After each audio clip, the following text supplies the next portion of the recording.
என் அன்பு குட்டி செல்லங்களுக்கு இயேசுவின் நாமத்தில் என் அன்பின் வாழ்த்துக்கள். பல வருஷங்களுக்கு முன்னாடி இஸ்ரேல் என்னும் ஊர்ல நாபோத் என்ற ஒரு நல்ல மனுஷன் வாழ்ந்து வந்தானாம். அவன்கிட்ட ஒரு அழகான அற்புதமான திராட்சை தோட்டம் இருந்துச்சு. தலைமுறையா இந்த திராட்சை தோட்டத்தை மிக அழகாக பராமரித்து வந்தாங்க நாபோத்தின் குடும்பத்தினர். ஒவ்வொரு காலை வேளையிலையும் நாபோத் தோட்டத்துக்குள்ள போய், கர்த்தாவே, இது நீர் கொடுத்த ஆசீர்வாதம் என்று மகிழ்ச்சியாக சொல்லுவானா. அந்த தோட்டத்துக்கு பக்கத்துல ஒரு பெரிய அரண்மனை இருந்துச்சு.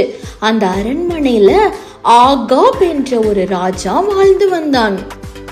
ஒரு நாள் ராஜா அவனுடைய அரண்மனையின் ஜன்னல் வழியாக பார்த்தபோது இந்த தோட்டம் அவனுக்கு தெரிந்தது. இந்த தோட்டம் எனக்கு காய்கறி தோட்டமாக இருந்தால் எவ்வளவு நல்லா இருக்கும் அப்படின்னு இந்த ராஜா நினைக்கிறான். ராஜா இம்மிடியேட்டா நாபோத்கிட்ட வந்து, நான் உனக்கு பணம் தாரேன் இந்த தோட்டத்துக்கு பதிலா, இல்லாட்டினா இன்னொரு நான் உனக்கு ஒரு தோட்டம் தாரேன், எனக்கு இந்த தோட்டம் எனக்கு வேணும், எனக்கு கொடுன்னு கேக்குறான். நாபோத் ராஜா கிட்ட, இது என் குடும்பத்தோட ஆசீர்வாதம் ராஜா, நான் அதை விட முடியாது ராஜா அப்படின்னு சொன்னான். அரசனோட முகமே மாறிடுச்சு. அவன் அரண்மனைக்கு போயிட்டு படுக்கையில கோபமா போய் படுத்திருந்தான். அந்த அரண்மனையின் ராணி மிகவும் வஞ்சகம் கொண்டவள். அவ ராஜா கிட்ட வந்து, நீங்க ஏன் சோகமா இருக்கீங்கன்னு கேட்டா. அரசன் நடந்தது எல்லாவற்றையும் ராணி கிட்ட சொன்னாரு. ராணி இம்மிடியேட்டா, இவ்வளவுதானா, நான் எல்லாம் பாத்துக்கிறேன்னு சொல்லிட்டு அவ போயிட்டு ஒரு தீமையான வழியை தெரிந்தெடுக்கிறா.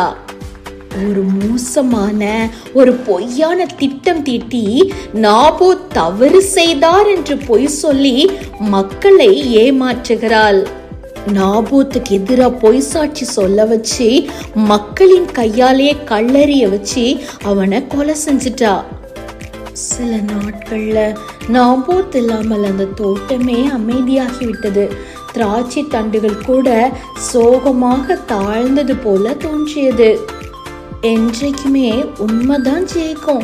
இது எல்லாவற்றையும் நம்முடைய உண்மையின் தேவன் பார்த்து கொண்டிருந்தார். இங்க யாரு வில்லன்னு நீங்களே ஈஸியா கண்டுபிடிச்சிருப்பீங்க இல்லையா? ஆனா தேவன் அனுப்ப போகிற நம்ம ஹீரோ யாரு?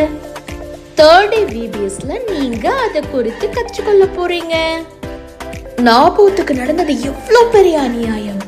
நாபோத்தின் உழைப்பு அது, நாபோத்தின் சொத்து அது, நாபோத்தின் தலைமுறை ஆசீர்வாதம் அது.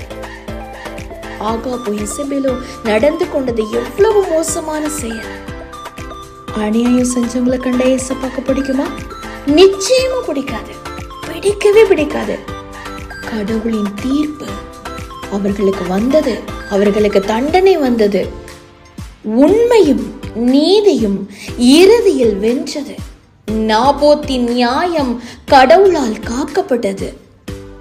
குட்டீஸ், நான் உங்களுக்கு ஒண்ணு சொல்லவா? யார் பொருள் மேலையும் நம்ம ஆசைப்படக்கூடாது.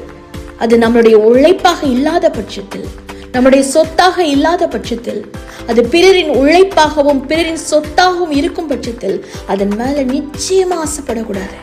உங்க அப்பா அம்மா கிட்ட சொல்லுங்க, பிறரினுடைய பணத்தை அபகரித்து அதுல வருகிற எனக்கு சந்தோஷம், மேன்மை, அந்த பணக்கார வாழ்வு எனக்கு வேண்டாம், நான் எளிமையாக வாழ்ந்தாலும் நீதியோடு வாழ விரும்புகிறேன்னு நீங்க சொல்லுங்க.